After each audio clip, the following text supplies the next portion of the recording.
Hello, dear competitive aspirants and ladies and gentlemen. Welcome to Genius Online Classes. Dear ladies and gentlemen, before diving into the session, I would like to introduce myself. I am Srikanth Pagilla. I teach Indian polity. I teach Indian polity in various offline institutes. Guys, here Genius Online app or Genius Online application is providing you Group 2 and Group 3 aspirants online chapter wise test series folks.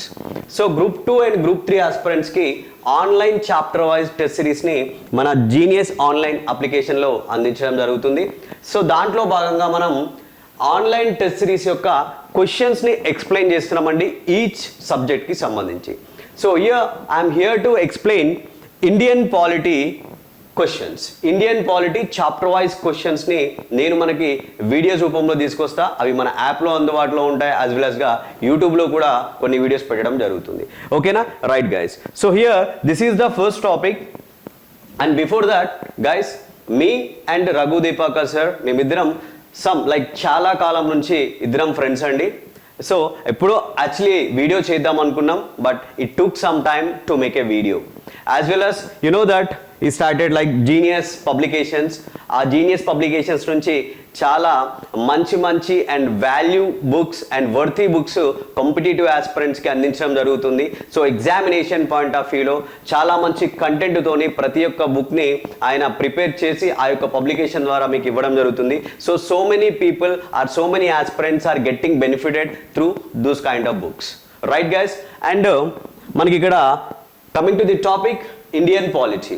So in the Indian polity, the first test series is, the first chapter is Bharata Rajyangamu Charitraka Parinamakramam, which means evolution of the Indian Constitution.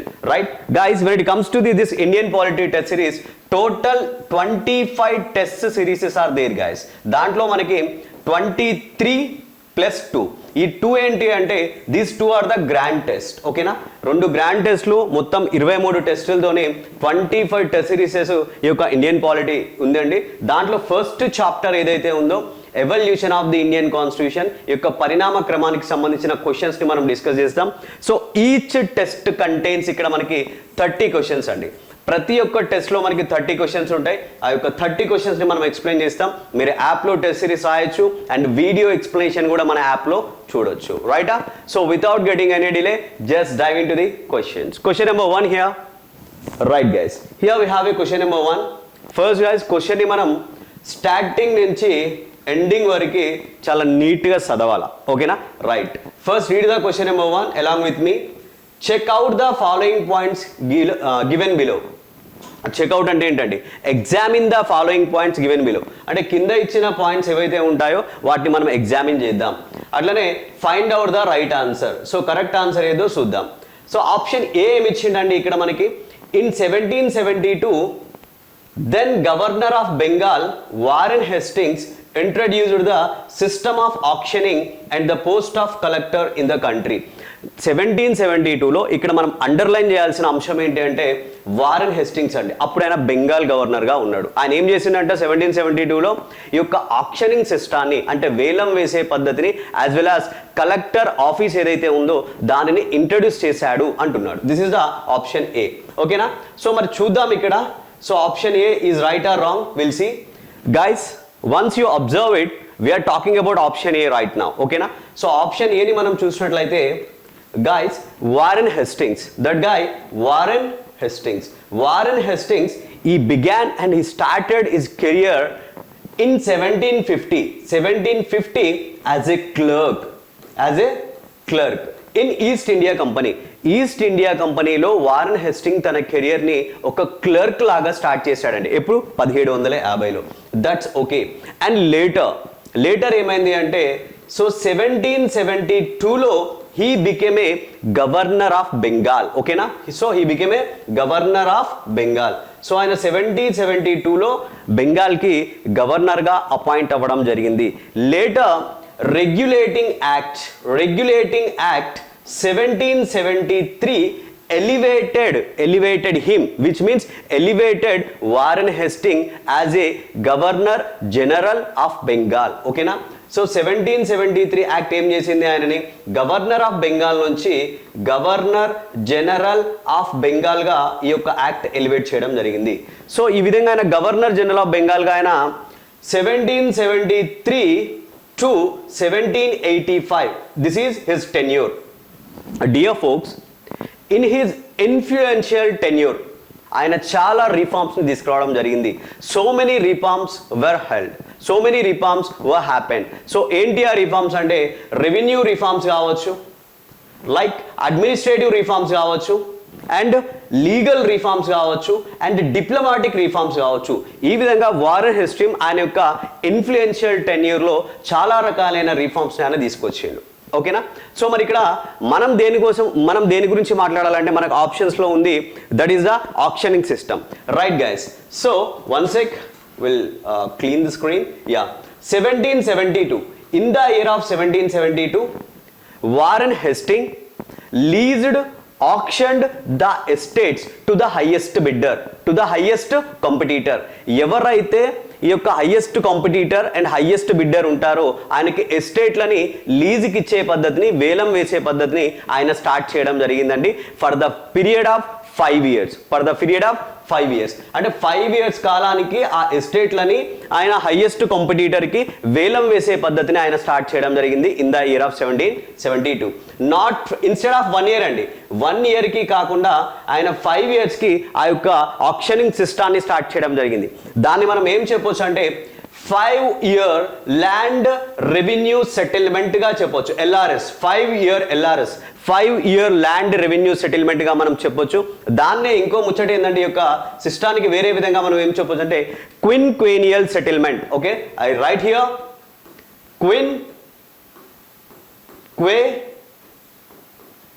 quinquennial settlement. Okay, quinquennial settlement. So what is this quinquennial settlement? Guys, this quinquennial settlements recurring every 5 years. So ప్రతి 5 సంవత్సరాలకి ఒకసారి recurring అయ్యే విధంగా ఈ యొక్క 5 years land revenue settlement, దాన్ని మనం క్విన్క్వేనియల్ settlement గా కూడా చెప్పవచ్చు. దానిని ఎవరు తీసుకొచ్చారండి? దిస్ వారెన్ హెస్టింగ్స్ ఎవరైతే ఉన్నారో ఆయన తీసుకొచ్చాడు. సో దాంట్లో ఉంది ఈ యొక్క ఆక్షనింగ్ సిస్టమ్ కావచ్చు. సో అది కరెక్టే మనకి ఇక్కడ. And when it comes to the next one, that is the appointment of the collectors. Right? Yes guys, judicial plan of 1772. Under this plan Warren Hastings introduced the office of the collector in each district. ఓకేనా? Right. So మొత్తానికి judicial plan of 1772 ఆయన collectors ని ప్రవేశపెట్టడం జరిగింది, ఆ యొక్క collector అనే పదవిని ఈచ్ డిస్ట్రిక్ట్ లో. సో మొత్తానికి మనం ఒకసారి ఇక్కడ ఈ యొక్క ఫస్ట్ ఆప్షన్ ని చూసినట్లయితే, ఓకేనా, సో ఈ యొక్క ఫస్ట్ ఆప్షన్ ని చూసినట్లయితే yes, Warren Hastings introduced the system of auctioning system in the 1772. that is right. at the same time collector post ని కూడా ఆయన ఇంట్రడ్యూస్ చేశాడు కాబట్టి this first option is right. Is that clear? Right folks. And when it comes to the option B, the regulating act of the 1773 is also known as the marked that the beginning of the centralized rule. So ఈ యొక్క regulating చట్టము 1773 ఏదైతే ఉందో, 1773 ఏదైతే ఉందో అది కేంద్రీకృత పాలనకి నాంది వేసిన చట్టంగా గుర్తించబడింది అని చెప్పేసి ఈ యొక్క ఆప్షన్ బి ఇచ్చిండండి. మరి అది కరెక్టా రాంగా ఒకసారి మనం ఎక్స్ప్లెనేషన్ చేసుకొని చూద్దాం. సో గైస్ ఒక్కసారి చూసినట్లయితే this regulating act 1773 guys, it was a great constitutional importance. ఈ యొక్క చట్టానికి ఒక రాజ్యాంగపరమైన ప్రాముఖ్యత ఉంది. it is a great constitutional importance. ఎందుకు ఉంది? ఎందుకంటే there are 3 reasons folks. The first thing is this act was the first step by the British government to regulate and control the affairs of the East India Company. East India company యొక్క affairs ఏవైతే ఉన్నాయో దాన్ని control చేయడానికి, దాన్ని నియంత్రించడానికి, క్రమబద్ధీకరించడానికి so British government చేసిన మొదటి యాక్ట్ ఇది. That is the first point. And second point guys, this act recognised the political and administration functions of the East India Company for the first time. So political function ని అదే విధంగా administrative functions, which means what, my dear East India Company, these are your political functions and these are your administrative functions అని చెప్పేసి మొదటిసారిగా recognise చేసింది. So this is the second point. And the third point guys, third point, this act laid the foundations for the centralized administration in India. Okay na, laid the foundations for the centralized administration in India. So India lo oka కేంద్రీకృత పాలనకి ఈ యొక్క చట్టం నాంది పలికింది. ఓకేనా. So because of these three reasons ఈ యొక్క చట్టాన్ని మనం ఏమని చెప్పొచ్చు అంటే, yes, this act has a great constitutional importance. ఓకేనా, రైట్ గైస్. మనకి ఇక్కడ ఏంటి, మూడో స్టేట్మెంట్ మనం అబ్జర్వ్ చేసినట్టయితే, yes, this act laid the foundations for the central administration in India, కేంద్రీకృత పాలనకి నాంది పలికింది. కాబట్టి మనకి ఇక్కడ ఈ యొక్క ఆప్షన్ ని చూసినట్లయితే, ద సెకండ్ ఆప్షన్ ని చూసినట్లయితే, begin the centralised rule, yes, that is right. Then option A is correct and option B is correct. And look at the C option, 1909 council act, Indian Council Act 1909, women were given the right to vote for the first time. So 1919 Indian council చట్టము, దాన్నే మనం మార్లే Minto reforms అని కూడా చెప్పవచ్చు. మరి ఈ యొక్క చట్టం అంట మహిళలకి మొదటిసారిగా ఈ యొక్క ఓట్ ఏదైతే ఉందో, రైట్ టు ఓట్, ఓట్ హక్కుని కల్పించింది అంటుండు. Is that right or wrong, will see folks. ఓకేనా. సో ఏ చట్టం అంట, కౌన్సిల్ యాక్ట్ 1909. ఓకే, ఒక్కసారి మనం ఈ యొక్క యాక్ట్ని అబ్జర్వ్ చేసినట్లయితే గైస్, దీనికి సంబంధించిన అంశాలను మనం చూసుకున్నట్లయితే, యూజువల్గా బ్రిటిష్ రూల్లో, ఓకేనా, బ్రిటిష్ రూలింగ్ టైంలో మహిళలకి చాలా తక్కువగా లిమిటెడ్గా ఈ యొక్క ఓటింగ్ రైట్ అనేది ఉండేదండి. అంటే చాలా ఎలైట్ లేయర్ ఆఫ్ ఉమెన్కి అండ్ స్పెషల్ ఉమెన్స్కి చాలా లిమిటెడ్గా వాళ్ళకి ఈ యొక్క ఓటింగ్ రైట్ అనేది ఉండేది. So all women are entitle to vote. ఎవరికి ఎప్పుడు వచ్చింది, ఉమెన్స్ అందరూ కూడా, అందరూకి ఓటు హక్కు వేయడం అనేది that started actually general elections of the 1951. అంటే ఆల్ ఉమెన్ ఆర్ ఓటెడ్. ఎప్పుడు వాళ్ళు ఓటు వేశారంటే, ఉమెన్స్ అందరూ ఎప్పుడు ఓటు వేయడం జరిగింది అంటే, మనకి ఎప్పుడైతే మనకి జనరల్ ఎలక్షన్స్ 1951లో స్టార్ట్ అయిందో, అప్పటి నుంచి మనకి ఉమెన్స్ అందరూ కూడా ఓటు వేయడం స్టార్ట్ అయిందండి. బట్ ఇక్కడ మనం ఏం గుర్తుపెట్టుకోవాలంటే, ఇన్ ద ఇయర్ ఆఫ్ 1921లో, ఓకేనా, 1921లో Bombay presidency and Madras presidency, okay na, Bombay and Madras, these two presidencies became the first presidencies to give vote to women in a limited way. అంటే పరిమితంగా మహిళలకి 1921లో బాంబే అండ్ మద్రాస్ ఈ యొక్క ప్రావిన్సెస్ లిమిటెడ్ గా మహిళలకి ఓటునిచ్చాయి. అక్కడ మనకి 1909 అంటున్నాడు, కాబట్టి 1909 అనేది తప్పు. కాబట్టి have a look here folks, here option C is the wrong answer. Okay, right. And next, 1813, the first ever law commission was established in the country by the Charter Act. Okay, right అండి. So ఈ యొక్క 1813 charter act ద్వారా Indian law commission అనేది మొదటిసారిగా establish అయింది అని చెప్పేసి అంటుండు. మరి దాన్ని కూడా చూద్దాం మనం ఒకసారి. సో ఇక్కడ ఏంటి, చార్టర్ యాక్ట్ 1813. గైస్, ఒకసారి దీని గురించి మనం మాట్లాడే కంటే ముందు ఫస్ట్ మనం రెగ్యులేటింగ్ యాక్ట్ దగ్గర పోదాం. ఓకేనా. సో రెగ్యులేటింగ్ యాక్ట్ 1773, ఈ యొక్క యాక్ట్లో ఏంటి, ఈ యొక్క యాక్ట్ గవర్నర్ ఆఫ్ బెంగాల్ని గవర్నర్ జనరల్ ఆఫ్ బెంగాల్గా డెసిగ్నేట్ చేసి ఏం చేసింది, ఒక ఎగ్జిక్యూటివ్ కౌన్సిల్ని 4 మెంబర్స్ ఎగ్జిక్యూటివ్ కౌన్సిల్ని అపాయింట్ చేసింది. దేనికి, to assist the, to help the governor general of Bengal. Right, that is the first ముచ్చట. అండ్ ద సెకండ్ ముచ్చట is then Pitt's India act. Okay, so Pitt's India act 1784 ఇదేం చేసింది అండి, ఈ యొక్క గవర్నర్ జనరల్ కౌన్సిల్లో ఉన్న 4 మెంబర్స్ ఎవరైతే ఉన్నారో, ఈ గవర్నర్ జనరల్ కౌన్సిల్లో ఉన్న 4 మెంబర్స్ని 1 మెంబర్స్ని రెడ్యూస్ చేసి దెన్ అది 3 మెంబర్స్ని చేసింది. ఓకేనా. గవర్నర్ జనరల్ ఎగ్జిక్యూటివ్ కౌన్సిల్లో ఉన్న 4 సభ్యుల నుంచి ఒక ఆయన తీసేసి 3 సభ్యులుగా అది మార్చింది. Right. And next third one guy's, third thing ఏంటి అంటే 1833 charter act. Charter act of 1833 ఏం చేసింది, ఆ యొక్క గవర్నర్ జనరల్ కౌన్సిల్ 3 మెంబర్స్ ఉన్నారు కదా, 3 మెంబర్స్కి ఇంకొక ఆయన యాడ్ చేసింది. అంటే 3 + 1 = 4 మెంబర్స్ చేసింది. ఈ యొక్క యాడ్ పర్సన్ ఎవరైతే ఉన్నారో ఆయనని జుడిషియల్ మెంబర్గా యాడ్ చేయడం జరిగిందండి. ఎవరైనా జుడిషియల్ మెంబర్ని యాడ్ చేయడం జరిగింది. ఆ జుడిషియల్ మెంబర్ ఎవరు అంటే Lord Macaulay. Okay, Lord Macaulay. So ఈ యొక్క లార్డ్ మెకాలేని జుడిషియల్ మెంబర్గా యాడ్ చేయడం జరిగింది. So as per this act, as per which act guys? As per 1833 charter act, first time Indian Law Commission was established. The first chairman of Indian Law Commission is lord Macaulay. ఈయన first చైర్మన్గా ఉండడం జరిగింది. ఓకేనా, right guys. So మొత్తానికి మరి ఇక్కడ మనకి 1813 అన్నాడు కాబట్టి 1813 కాదు 1833. Is that clear? Right folks. చలో move to the next option. So మనకి ఇది కూడా తప్పే. నెక్స్ట్ ఆప్షన్ ఈ అండి. ఈయన చూసినట్లయితే మనకి legislative branch separated from executive branch by act of 1861 council. రైటా? మరి లెజిస్లేటివ్ బ్రాంచ్ నుంచి ఎగ్జిక్యూటివ్ సపరేట్ అయింది, అది 1861 కౌన్సిల్ యాక్ట్ చేసింది అంటుండు. Is it right or wrong? Will see folks. Guys 1853 charter act. ఓకేనా, చార్టర్ యాక్ట్ ఆఫ్ 1853. ఈ యొక్క చార్టర్ యాక్ట్ ఏం చేసిందంటే గవర్నర్ జనరల్ కౌన్సిల్ యొక్క ఫంక్షన్స్ ఏవైతే ఉంటాయో for the first time governor general council separated as legislative functions and executive functions.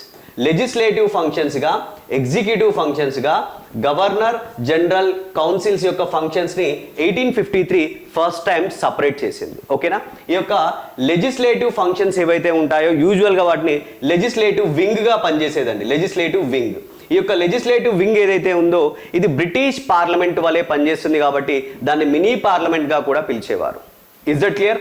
Right. అంటే first time ఏంటి, లెజిస్లేచర్ అనేది ఫస్ట్ టైం ట్రీట్ చేయబడింది అండి ఒక సపరేట్ ఫంక్షన్గా త్రూ దిస్ 1853 చార్టర్ యాక్ట్. దానికోసం separate mechanism, separate procedure, everything was like created through this act. కాబట్టి మనకి అక్కడ 1861 అని చెప్పాడు కానీ that is 1853. Okay, right folks. Then what is the right answer here? So ఇది కూడా కాదు కాబట్టి రైట్ ఆన్సర్ ఏంటండి? A and B. These two are the right options. Then A and బిని మనం ఎక్కడ చూడొచ్చు? డిలో చూడొచ్చు. కాబట్టి D is the right answer guys for this question. ఓకేనా, so D is the right answer for question number 1. Hope you understood folks. Right, will move to the next question. Right, ya. So this is the second question. Arrange in correct order the following events related to the Indian political system in chronological order. మన Indian political సిస్టానికి సంబంధించిన కొన్ని అంశాలు ఇచ్చిండు మనకి ఇక్కడ. ఈ యొక్క అంశాలను మనం కొన్ని ఈవెంట్స్ ఇచ్చిండు. ఈ యొక్క ఈవెంట్స్ని మనం ఒక ఆర్డర్లో ప్రాపర్గా పెట్టే ప్రయత్నం చేద్దాం. ఆప్షన్ ఏ ఏమి ఇచ్చిండండి? August proposals. Option B cabinet delegation, right? And option C declaration of communal award, and option D embassies of Cripps means Cripps proposals, and option E Wavell plan. Chalo, we'll see guys. August proposals, this is 1940, and next cabinet delegation which means cabinet mission plan, this is 1946, right? Next declaration of the communal award, this is 1932, right? And next Cripps proposals 1942, and Wavell plan 1945. Chalo, we'll see. The first thing is the C, and next that is A 1940. A is the right, and the next is guys 1942 and D, and next one is E, and next is B. So CADEB, CADEB. So C is the right answer. Okay, C is the right answer folks for this question. Okay, మనకి ఇక్కడ C అనేది right answer అవుతుంది ఈ యొక్క క్వశ్చన్కి సంబంధించి. చలో అయితే ఇక్కడ మనం ఏం చేద్దామంటే ఒకసారి చూద్దాం. ఈ యొక్క 1940లో ఆగస్ట్ ప్రపోజల్స్ ఏందండి? ఏమైంది ఆగస్ట్ ప్రపోజల్స్ ద్వారా? గైస్ యాక్చువల్లీ మనకి టు రైట్ ద కాన్స్టిట్యూషన్ అంటే కాన్స్టిట్యూషన్ని రాయడానికి మనకి ఒక కాన్స్టెంట్ అసెంబ్లీ కావాలి. The idea of the constant assembly actually it was started in the year of 1934 by MN Roy. ఓకేనా, సో ఎంఎన్ రాయ్ ఎవరైతే ఉన్నారో ఈ యొక్క ఎంఎన్ రాయ్ ఆ యొక్క కాన్స్టిట్యూంట్ అసెంబ్లీ కావాలి అనే ఒక ఐడియాని ఆయన స్టార్ట్ చేసిండండి. దాంతోపాటు తర్వాతకి ఈ యొక్క ఐఎన్సీ అఫీషియల్గా డిమాండ్ చేయడము, సో ఐఎన్సీ తరఫున జవహర్లాల్ నెహ్రూ డిమాండ్ చేయడము, ఆయన డిక్లేర్ చేయడము, అంటే కొన్ని అంశాలను డిక్లేర్ చేయడము, ఇలా చేయడం జరిగింది. సో దాని తర్వాతకి ఏం చేసిందంటే ఫస్ట్ టైం బ్రిటిష్ గవర్నమెంట్ ఈ యొక్క కాన్స్టెంట్ అసెంబ్లీ ఏర్పాటు యొక్క డిమాండ్ని యాజ్ ఏ ప్రిన్సిపల్గా అంటే సూత్రప్రాయంగా అంగీకరించింది త్రూ ద అగస్ట్ ప్రపోజల్స్. ఓకేనా, సూత్రప్రాయంగా అంగీకరించడం జరిగింది. యాజ్ ఏ ప్రిన్సిపల్గా ఈ యొక్క కాన్స్టిట్యూషన్ అసెంబ్లీ యొక్క డిమాండ్ని యాక్సెప్ట్ చేయడం జరిగింది British government. Right. And next cabinet delegation. Guys, ఈ యొక్క cabinet delegation which means cabinet mission plan. Yes, under the scheme of cabinet mission plan this constant assembly was constituted. So cabinet mission plan యొక్క scheme కిందనే మనకి ఈ యొక్క constant assembly అనేది మనకి ఏర్పాటు చేయబడింది. So right, that is 1946. What is this delegation of declaration of communal awards guys? Ya, so మనకి Ramsay MacDonald, at the time he was the prime minister of the British government, ఆయన ఏం చేశాడంటే ఈ యొక్క కమ్యూనల్ అవార్డ్ని డిక్లేర్ చేయడం జరిగింది. So ఏంటంటే యాక్చువల్గా ఇది a scheme of representation of minorities, అంటే మైనారిటీస్ని రిప్రజెంట్ చేయడానికి ఆయన ఒక పథకాన్ని పెట్టిండు, a scheme of representation of minorities. ఆ యొక్క పథకానికి ఇంకేం చెప్పవచ్చు అంటే ఈ యొక్క కమ్యూనల్ అవార్డ్స్గా కూడా మనం చెప్పవచ్చు అండి. సో దీంట్లోనే సో గాంధీజీ గారు డిస్ట్రెస్ అవ్వడం జరుగుతుంది. ఆయన he took first and to death, ఆయన ఆమరణ నిరాహార దీక్ష చేయడం జరుగుతుంది. సో దీనికి సంబంధించిన క్వశ్చన్స్ ఇంకా మనకి ముందు ఉంటాయి కాబట్టి మనం ముందు మాట్లాడుకుందాం. So this is 1932 about that. And next Cripps proposals. Yes guys, in the year of 1942 British government కొన్ని ప్రపోజల్స్తోని క్రిప్స్ను పంపించింది. ఏంటి అంటే so Indians we are talking about that we want independent constitution, మనము ఒక స్వతంత్ర రాజ్యాంగాన్ని రాసుకుందాం అనుకుంటున్నాం. అయితే క్రిప్స్ ప్రపోజల్ ఏం చేసిన, okay my dear INC, you want to prepare independent constitution, that's okay, no problem, but first you do one thing. Second World War II లో మీరు మాకు సపోర్ట్ చేయండి, you support to Second World War II, after completion of that we will allow you to write your independent constitution అని చెప్పేసి ఆ యొక్క క్రిప్స్ proposals ఆయన రావడం జరిగింది. Next Wavell plan guys. Wavell plan లో ఏంటి, just reconstitute the viceroy's executive council, viceroy యొక్క ఎగ్జిక్యూటివ్ కౌన్సిల్ని రీకన్స్టిట్యూట్ చేసి దాంట్లో మెజారిటీ ఆఫ్ ది ఇండియన్స్ ఎవరైతే ఉన్నారో ఇండియన్స్ తీసుకొని దాంట్లో కూడా ఈ యొక్క రేషియో హిందూస్ ముస్లిమ్స్కి ఒక ప్రాపర్ రేషియోలో ఇవ్వాలి అని చెప్పేసి అనుకున్నారు. But it was largely unsuccessful because of the political disagreements. Clear? Right. This all about this all 5 options guys. Then the right answer is what guys? As well C is the right answer. ఓకేనా? చలో next. Ya, next question number 3. చలో question number 3 చదువుదామండి. Consider the following points. చలో మరి ఆ యొక్క కింద ఇచ్చిన పాయింట్స్ని మనం పరిశీలన చేద్దాం. 1813 for the first time 1 lakh rupees was allotted in the budget for applied educational by charter act. Right guys. So విద్య కోసం మొదటిసారిగా బడ్జెట్లో 1 లక్ష రూపాయలని కేటాయించింది చార్టర్ చట్టము 1813 అని చెప్పేసి అంటున్నాడు. Exactly guys, this is right. Ya, so విద్య కోసం దిస్ చార్టర్ యాక్ట్ 1813 ఎడ్యుకేషన్ పర్పస్లో 1 lakh రూపీస్ని కేటాయించడం జరిగింది. సో దాంతో పాటుగా ఈ యొక్క చార్టర్ యాక్ట్కి సంబంధించిన మొదటి అంశం ఏంటి అంటే ఈస్ట్ ఇండియా కంపెనీ యొక్క ట్రేడ్ మొనోపోలీ ఏదైతే ఉందో ఆ యొక్క ట్రేడ్ మొనోపోలీని అబాలిష్ చేసిందండి చార్టర్ యాక్ట్ 1813. విచ్ మీన్స్ అంటే ట్రేడ్ మొనోపోలీ అబాలిష్ అయింది.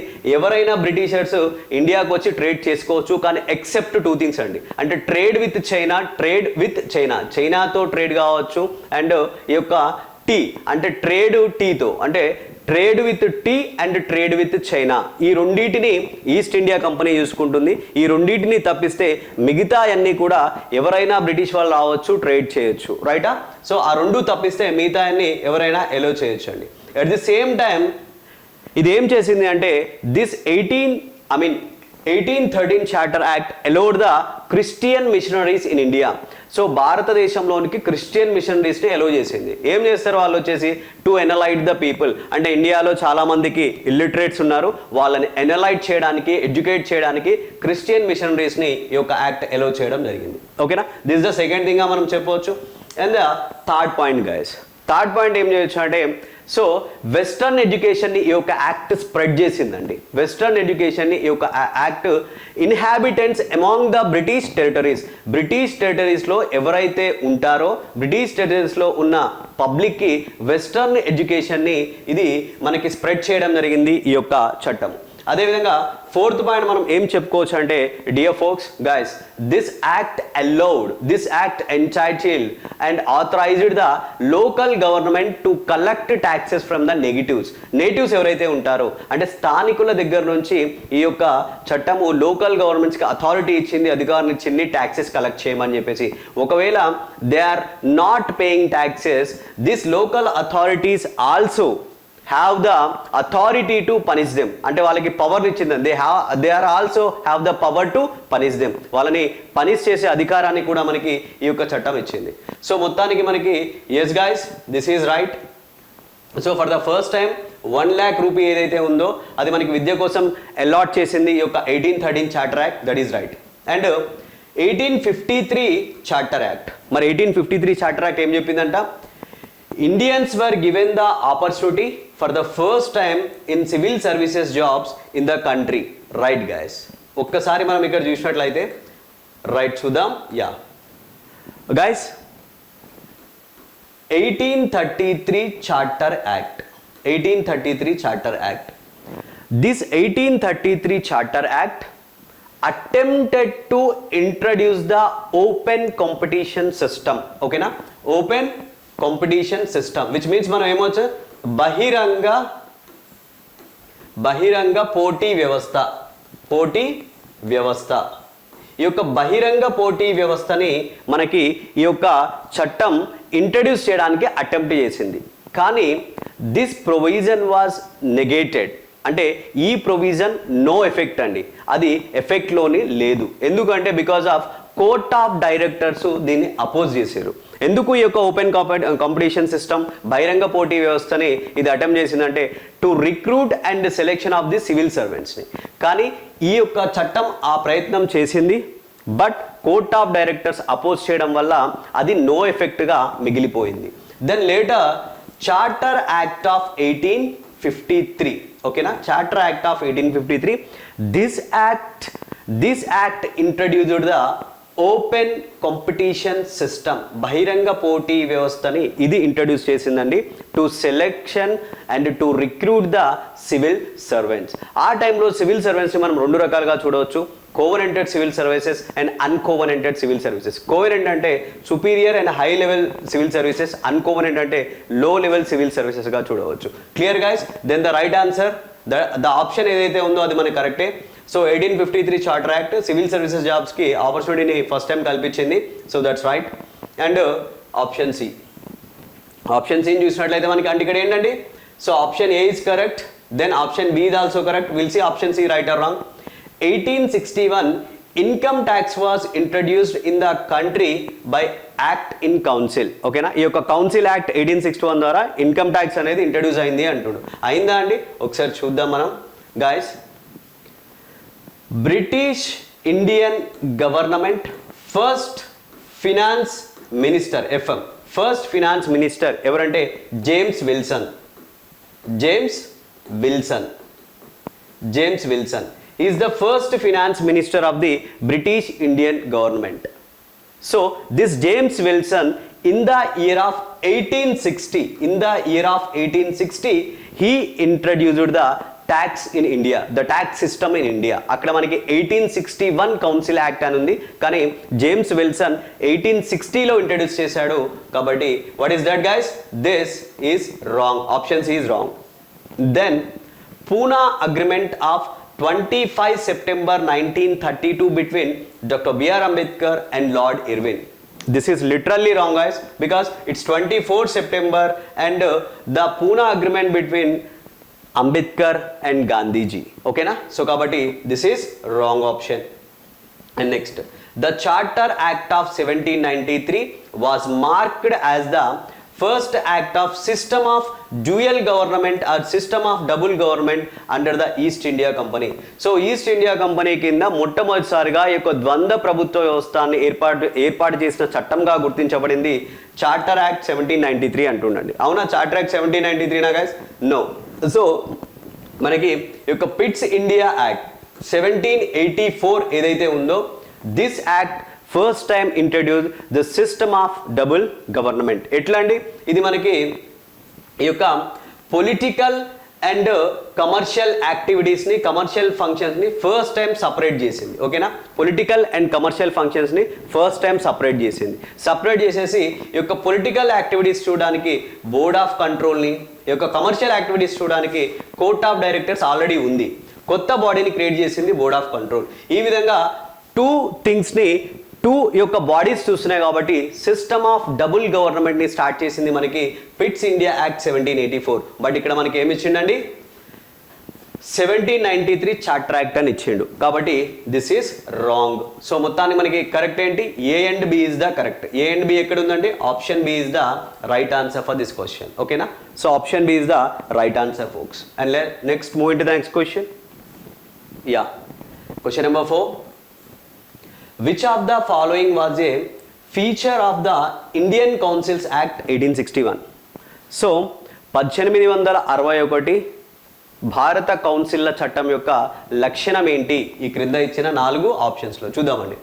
ఫెడరల్ స్కీమ్ ఆఫ్ గవర్నెన్స్ కాదు, డయార్కీ ఇన్ ప్రొవిన్షియల్ గవర్నమెంట్ కాదు, కమ్యూనల్ రిప్రజెంటేషన్ కాదు, and initiated the process of decentralization. Yes guys, this is the right answer for this question. So ఇక్కడ మనం ఒకసారి we should connect the dots. ఓకేనా, connect the dots. ఒకసారి మనం డాట్స్ని connect చేద్దాం.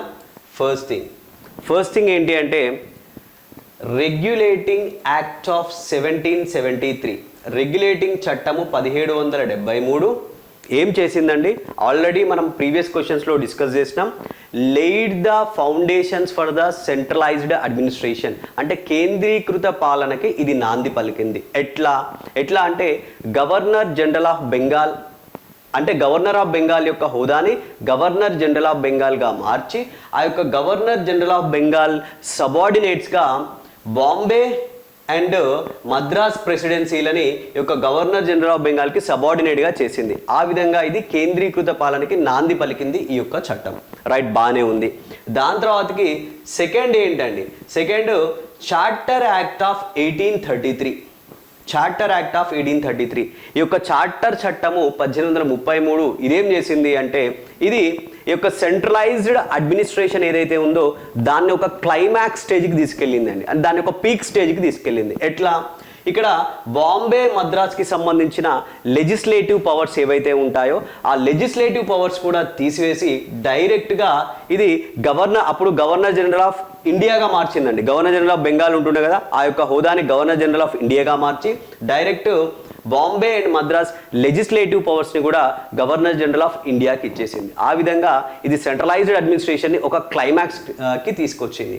అయితే దీని తర్వాతకి ఈ యొక్క 1861 చార్టర్ యాక్ట్ ఏం చేసింది అంటే ద ప్రాసెస్ ఆఫ్ డీసెంట్రలైజేషన్. ఓకేనా, it initiated the process of decentralisation, అంటే అది వికేంద్రీకరణ ప్రాసెస్ని ఇనిషియేట్ చేసింది అండి. ఎట్లా అంటే ఏవైతే బెంగాల్ అండ్ మద్రాస్ లెజిస్లేటివ్ పవర్స్ని కోల్పోయి ఈ యొక్క గవర్నర్ జనరల్ ఆఫ్ ఇండియాకి 1833 చార్టర్ యాక్ట్ ఇచ్చిందో ఆ యొక్క లెజిస్లేటివ్ పవర్స్ని, అంటే బాంబే అండ్ మద్రాస్ లెజిస్లేటివ్ పవర్స్ని ఈ యొక్క చట్టం రీస్టోర్ చేసింది, పునరుద్ధరించింది, అంటే వాటికి ఇచ్చేసింది. ఈ విధంగా ఈ యొక్క చట్టం ఏం చేసిందంటే initiated the process of decentralisation.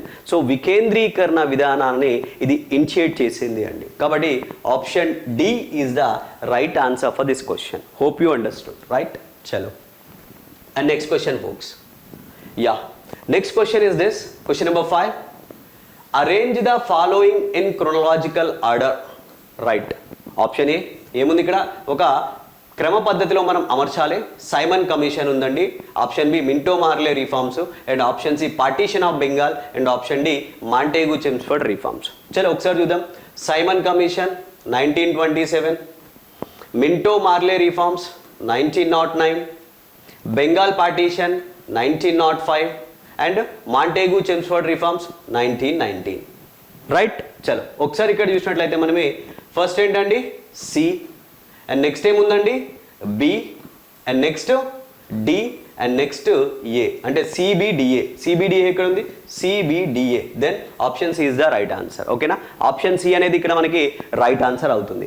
Okay folks, once you observe this ఇక్కడ మనకి పార్టీషన్ ఆఫ్ బెంగాల్ ఆప్షన్ సిని మనం చూసినట్లయితే, డియర్ గైస్ 1905లో బ్రిటిష్ గవర్నమెంట్ ఎందుకు బెంగాల్ని, that was a populous province ఆ టైంలో, అంటే చాలా ఒక లార్జ్ అండ్ పాపులస్ ప్రావిన్స్ అది. ఆ యొక్క ప్రావిన్స్ని బ్రిటిష్ గవర్నమెంట్ ఏం చెప్పిందంటే ఫర్ ద ఎఫెక్టివ్ అడ్మినిస్ట్రేషన్, అంటే సమర్థవంతమైన అడ్మినిస్ట్రేషన్ కోసం, పరిపాలన కోసం మేము ఈ యొక్క బెంగాల్ పార్టీషన్ చేస్తున్నామని చెప్పేసి 1905లో చెప్పి ఆ యొక్క పార్టీషన్ చేసింది. కానీ అదర్ సైడ్ మనం ఏ విధంగా ఆలోచించవచ్చు అంటే, at the time national movement is growing, national movement అనేది గ్రో అవుతుందండి. ఆ యొక్క గ్రో అవుతున్న నేషనల్ మూమెంట్ని కర్టేల్ చేయడానికి, క్రబ్ చేయడానికి, ఒక రిలీజియస్ డివర్డ్స్ని తీసుకురావడానికి, రిలీజియస్గా డివిజన్స్ని తీసుకురావడానికి ఈ యొక్క పార్టీషన్ చేసింది కూడా మనం అదర్ యాంగిల్లో చూడవచ్చు. రైటా? సో మొత్తానికి దీనికి సంబంధించిన ఆన్సర్ ఏంటండి? So answer is C. చలో next question. Yeah, question number 6. Identify the incorrect point regarding the 1909 council act. ఓకేనా? సో 1909 కౌన్సిల్ చట్టానికి సంబంధించి ఒక తప్పు పాయింట్ని మనం ఫైండ్ అవుట్ చేయాలండి. ఫస్ట్ ఆప్షన్ చూద్దాం. The number of members in viceroy's executive council was increased from 16 to 50. ఒక్కసారి మనం ఇక్కడ చూద్దాం. ఏం చూద్దామంటే guys, 1909 council act considerably increased the size of the legislative councils at both levels, which means central level and provincial level. అంటే central legislative కౌన్సిల్లో కావచ్చు, provincial legislative కౌన్సిల్లో కావచ్చు, ఈ యొక్క మెంబర్స్ని ఈ యొక్క చట్టం చాలా కన్సిడరబుల్లీ లార్జ్గా ఇంక్రీజ్ చేసింది అండి. ఓకేనా? Central legislative council. ఇక్కడ ఏమంటున్నాడు? వైస్రాయ్ ఎగ్జిక్యూటివ్ కౌన్సిల్ అంటున్నాడు. Actually central legislative council, which means viceroy legislative కౌన్సిల్లో మెంబర్ సంఖ్యని 16 నుంచి 50కి కాదండి, 16 to 60కి ఇది ఇంక్రీజ్ చేసింది. కానీ ఇక్కడ ఏంటి 16 to 50 and viceroy executive council అంటు కాదు, వైస్రాయ్ లెజిస్లేటివ్ కౌన్సిల్ ఆ సెంట్రల్ లెజిస్లేటివ్ కౌన్సిల్లో. కాబట్టి this is wrong option. And next, proposed specific qualifications for candidates competing for central and state legislatures. అంటే సెంట్రల్ స్టేట్ లెజిస్లేచర్కి ఎవరైతే కంపీట్ చేస్తున్నారో, విచ్ మీన్స్ ఎవరైతే contest చేస్తున్నారో ఆ యొక్క క్యాండిడేట్స్కి స్పెషల్ ఈ యొక్క క్వాలిఫికేషన్స్ని ఇది ప్రపోజ్ చేసింది అంటున్నాను. Yes, correct, this is right guys.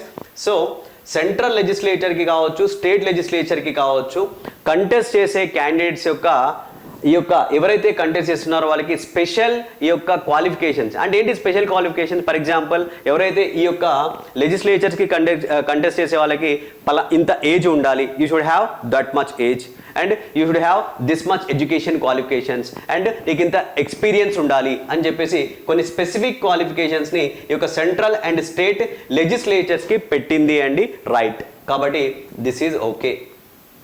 And created separate religious constitutions for Muslims. Yes, ఈ యొక్క చట్టము ముస్లిమ్స్కి ఒక రిలీజియస్ కాన్స్టిట్యూషన్స్ని క్రియేట్ చేసింది. కాబట్టి this is right, which means what, this act provided the establishment of the communal representation for Muslims by accepting the separate electorates. అది కింద ఉందండి మనకి. So Muhammadian members were allowed to be elected by the Muhammadians. Yes అండి, అంటే ఈ యొక్క separate electorate ఏదైతే ఉందో ఆ కాన్సెప్ట్ ప్రకారము ముస్లింలకు సంబంధించి ఎవరైతే ముస్లిం మెంబర్స్ ఉంటారో వాళ్ళని, ముస్లిం రిప్రజెంటేటివ్స్ ఉంటారో వాళ్ళని ముస్లిం ఓటర్స్ మాత్రమే ఎన్నుకుంటారు అని చెప్పేసి చెప్పింది. So right, this is also correct. Then which is the wrong option guys? Option A is the wrong. Right. Incorrect option is option 1. Right. So that is the right answer. చలో move to the next question. Question number 7. Yes, observe it. Identify the inaccuracy of the items in the Nehru Report 1928. 1928 Nehru రిపోర్ట్లో పేర్కొన్న ఇన్యాక్యురసీ which means error ఏముంది అని అడుగుతున్నాడు. ఒకసారి will see that background folks. Background మనం చూసినట్లయితే 1927 నవంబర్లో మనకి ఏంటండి, నవంబర్లో మనకి ఈ యొక్క సైమన్ కమిషన్ని అపాయింట్ చేయడం జరిగింది. యూజువల్గా సైమన్ కమిషన్లో at the time the secretary of state, the secretary అంటే భారత రాజ్య కార్యదర్శి బిర్కెన్ హెడ్, ఓకేనా, లార్డ్ బిర్కెన్ హెడ్. ఆయన ఏం చేసిండు అంటే ఈ యొక్క సైమన్ కమిషన్లో యాక్చువల్లీ అందరూ వైట్ పీపుల్ ఉన్నారు, it's a white committee actually. దీంట్లో అంతా వైట్ ఉన్నారు కాబట్టి each Indian political party boycotted that committee, ఎందుకంటే మేము లేము అని చెప్పేసి. ఆ టైంలో ఆయన బిర్కెన్ హెడ్ ఏం చెప్పిండు అంటే, అసలుకి మీకు రాసుకోనికి వస్తుందా constitution, do have a ability to write the constitution, do have a ability to rule your country, అసలు మీ కంట్రీని మీకు రూల్ చేసుకోనికి వస్తుందా, మీ కాన్స్టిట్యూషన్ రాసుకోనికి వస్తుందా అని చెప్పేసి ఆయన కొన్ని స్ట్రాంగ్ కామెంట్స్ చేయడం జరిగింది. దాన్ని మన వాళ్ళు ఒక సవాల్గా, ఒక ఛాలెంజ్గా తీసుకొని ఈ యొక్క నెహ్రూ రిపోర్ట్ని 1+9 మోతీలాల్ నెహ్రూ అధ్యక్షునిగా 9 మంది సభ్యులతోని ఈ యొక్క నెహ్రూ రిపోర్ట్ని ఏర్పాటు చేయడం జరిగింది. నెహ్రూ రిపోర్ట్ని ఒక నివేదిక ఇచ్చిందండి. ఆ నివేదికలో ఉన్న అంశాలను మనం చూసినట్లయితే, yes, India should be given dominion status, right guys, that's correct. So భారతదేశానికి ఒక డొమినియన్ స్టేటస్ ఇవ్వాలి అని చెప్పేసి నెహ్రూ రిపోర్ట్లో పేర్కొన్నారు. అయితే ఇక్కడ క్వశ్చన్ ఏంటంటే, సార్ డొమినియన్ స్టేటస్ అంటే ఏంటి గైస్? డొమినియన్ స్టేటస్ అంటే ఏంటి అంటే, so the country can govern it self. అంటే డొమినియన్ స్టేటస్ ఏ కంట్రీకి అయితే, అంటే ఎవరికైతే వస్తుందో, ఆ ఏ టెరిటరీకి అయితే వస్తుందో ఆ టెరిటరీ తనను తాను గవర్న్ చేసుకోవచ్చు, తనను తాను రూల్ చేసుకోవచ్చు. At the same time it can make it own laws, అంటే తనకు తానుగా లాస్ని కూడా సొంతంగా ప్రిపేర్ చేసుకోవచ్చు, అంటే తనను తాను గవర్న్ చేసుకోవచ్చు, లాస్ని కూడా ఓన్గా ప్రిపేర్ చేసుకోవచ్చు. But still it is a part of the British empire. అంటే నిన్ను నువ్వు రూల్ చేసుకో, బాగానే ఉంది, నీకు సంబంధించిన లాస్ని నువ్వు ప్రిపేర్ చేసుకో, బాగానే ఉంది. ఇది ఉంటూనే నువ్వు బ్రిటిష్ ఎంపైర్కి పార్ట్గా ఉంటావు. అంటే బ్రిటిష్ ఎంపైర్ నుంచి నువ్వు బయటికి వెళ్ళలే, డొమినియన్ అంటే ఇవి నువ్వు చేసుకో, కానీ నువ్వు మా ఎంపైర్లో పార్టే, బ్రిటిష్ ఎంపైర్లో పార్టే. అదేవిధంగా యూ షుడ్ రికగ్నైజ్, నువ్వు ఎవరిని రికగ్నైజ్ చేస్తున్నావు అండి, ఇండియన్ అంటే బ్రిటిష్ ఎవరైతే ఇండియన్ స్టేట్కి హెడ్గా British monarch, British king or క్వీన్ని నువ్వు రికగ్నైజ్ చేస్తున్నట్లే. సో కాబట్టి this is the dominion status, right. And next కరెక్టే గైస్, ఈ స్టేట్మెంట్ ఏదైతే ఉందో నెహ్రూ రిపోర్ట్లో India should be given dominion status, అది మనకు కరెక్టే. And establishing a federal system in the country, yes guys. So Nehru రిపోర్ట్లో ఒక ఫెడరల్ సిస్టాన్ని ఇండియాలో ఏర్పాటు చేయాలి అని చెప్పేసి అది పేర్కొంది. So this is also correct. Allotment of some seats in the legislative mandal or legislative council for at least 10 years to minority communities కోసం, అల్పసంఖ్యాక వర్గాల వారి కోసం ఒక 10 సంవత్సరాల పాటు కొన్ని సీట్లని లెజిస్లేటివ్ కౌన్సిల్స్లో అలాట్ చేయాలి అని చెప్పేసి మనకి నెహ్రూ రిపోర్ట్ చెప్పింది. కాబట్టి this is also correct. And mention of 15 fundamental rights guys.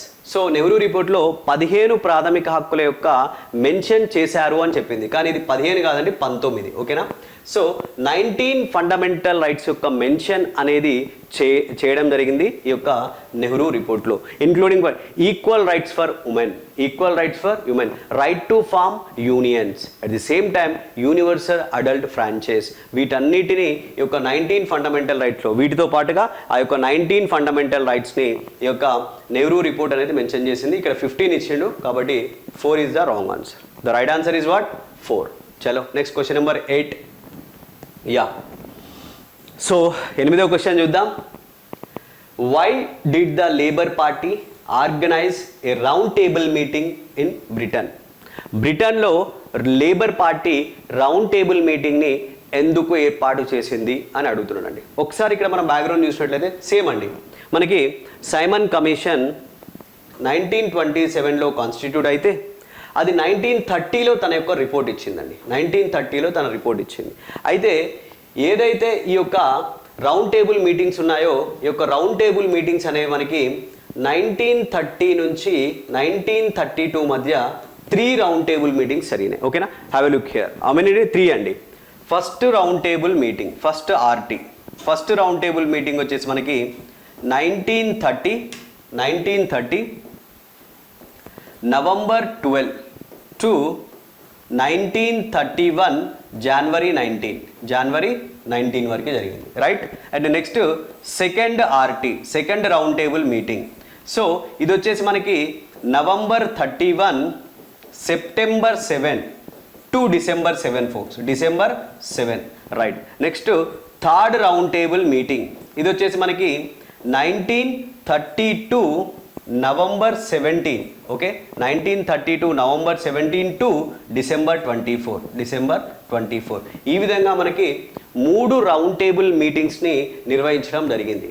అయితే మరి ఒక రౌండ్ టేబుల్ మీటింగ్స్ని ఎందుకు ఆర్గనైజ్ చేయడం జరిగింది అంటే to consider the Simon commission report. Simon commission రిపోర్ట్ని కన్సిడర్ చేసి ఈ యొక్క కాన్స్టిట్యూషనల్ రిఫార్మ్స్ ఏవైతే ఉంటాయో వాటిపైన కూడా ఒక డిస్కషన్ని చేయడానికి ఈ యొక్క రౌండ్ టేబుల్ మీటింగ్స్ని కన్సిడర్ చేయడం జరిగింది, ఆర్గనైజ్ చేయడం జరిగింది. ఓకేనా, right. So to negotiate for India's independence అంటున్నారు, ఇది కాదు.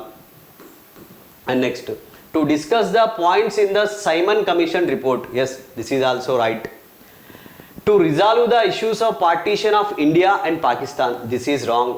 And to discuss constitutional reforms in India, right అండి.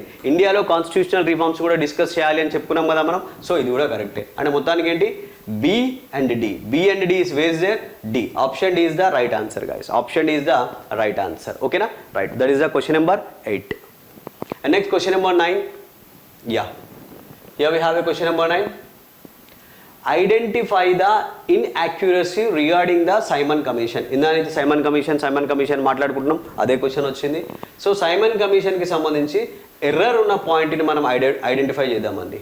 ఒకసారి చూస్తే appointed in November 1927 by British prime minister Stanley Baldwin, right. This is right answer, I mean to say right option. And it was appointed with 6 members under the leadership of John Simon. Yes అండి, అంటే మొత్తం ఇది 7, 1 + 6, John Simon అధ్యక్షుడిగా 6 మెంబర్స్తోని దీన్ని appoint చేయడం జరిగింది, కాబట్టి this is right. Next Indians welcomed this commission as they gave opportunity to Indians in this commission. India వాళ్ళు ఈ కమిషన్ని వెల్కమ్ చేశారా? నో అండి. All parties boycotted this commission because of in this commission no Indian were there, ఎవ్వరు Indians అల్లో లేరు, కాబట్టి ఈ కమిషన్ని మనం వెల్కమ్ చేయలేదండి, ఇండియన్స్ ఎవరు బైకాట్ చేయడం జరిగింది. సో కాబట్టి this is wrong option. And this commission submitted its report in 1930. Yes, ఈ యొక్క కమిషన్ 1930లో తన యొక్క రిపోర్ట్ని ఇచ్చింది, అది కరెక్టే. మరి తన రిపోర్ట్లో ఏ అంశాలను పేర్కొందండి సైమన్ కమిషన్? ఫస్ట్ ఏం చెప్పిందంటే అబాలిషన్ ఆఫ్ ది డయార్కీ. ఓకేనా, ఈ యొక్క డయార్కీ ఏదైతే ఉందో, ఓకేనా, ఈ యొక్క డయార్కీ ఏదైతే ఉందో ఈ యొక్క డయార్కీని అబాలిష్ చేయాలి, తీసేయాలి అని చెప్పింది, that is right. And next responsible government ఏదైతే ఉందో extension of the responsible government in ప్రావిన్సెస్లో బాధ్యతాయుతమైన ప్రభుత్వాన్ని ఎక్స్టెన్షన్ చేయాలి అని చెప్పిందండి. So this the second thing. And third aspect, మూడో అంశం ఏంటి అంటే establish the all India federation, అంటే ఒక ఫెడరేషన్ని ఏర్పాటు చేయాలి అని చెప్పింది అండి, రైటా. అంటే బ్రిటిష్ ఇండియాతోని ప్రిన్స్లీ స్టేట్స్తోని ఒక ఫెడరేషన్ ఏర్పాటు చేయాలి అని చెప్పింది, కాబట్టి this is right. And next fourth one.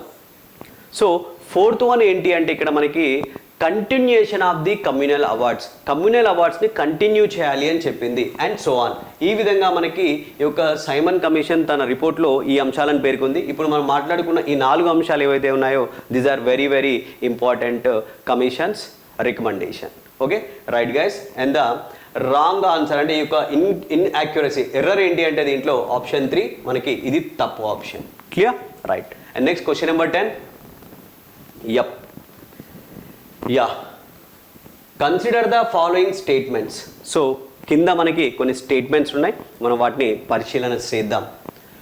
The first public service commission in India was set up in the year of 1926 on the recommendation of the Lee commission on superior civil services in India.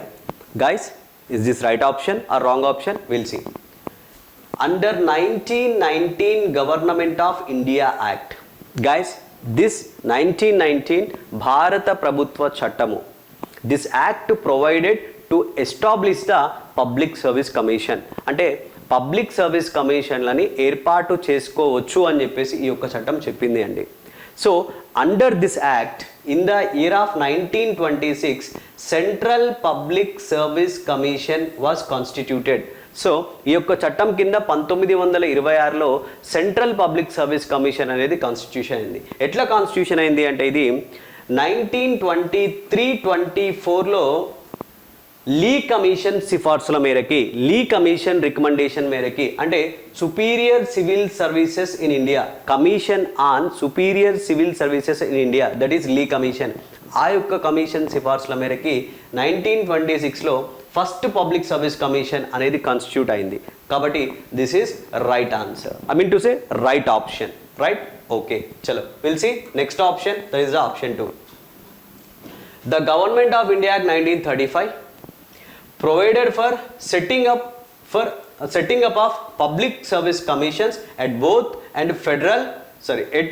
the federal and provinces levels. Yes అండి, 1935 Government of India Act provided establishment of the public service commissions at both levels. అంటే ఇటు federal లెవెల్లో కావచ్చు, అంటే central లెవెల్లో కావచ్చు, provincial లెవెల్లో కావచ్చు ఏర్పాటు చేసుకోమని చెప్పింది. అంటే ఏంటి, అటు provincial public, I mean to say central public service commissions, at the same time provincial public service commissions. Not only that, 2 లేదా అంతకంటే ఎక్కువ ప్రావిన్సెస్ కలిసి ఒక కంబైన్డ్గా కూడా, అంటే which means what, joint public service కమిషన్స్ని కూడా లైక్ కాన్స్టిట్యూట్ చేయడానికి, సెటప్ చేయడానికి 1935 మనకి అవకాశాన్ని ఇచ్చింది. ఏమేమి చెప్పినండి? So central public service commission, provincial public service commission, not only those 2 things, and third one is joint public service commission for 2 or more ప్రావిన్సెస్కి సంబంధించి. ఈ మూడింటిని కూడా మనకి 1935 చెప్పింది. కాబట్టి so first is also and second is also right, then both 1 and 2, then C is the right answer. Okay guys, right, option C is the right. Chalo dear folks, so this is the part 1 video. Okay na, ఇది మనకి part 1 video only. So in this part 1 video we have discussed 10 questions. In the part 2 video remaining questions are there, and we will focus and we will discuss those remaining questions in part 2 video. Okay na, hope you understood guys, and everything crystal clear manner I like explain everything guys. It is very useful to you for your revision purpose and for your preparation purpose. Hope you understood, and if you like this video, just have a like and share this video to your friends. Thank you so much, and see you on next video.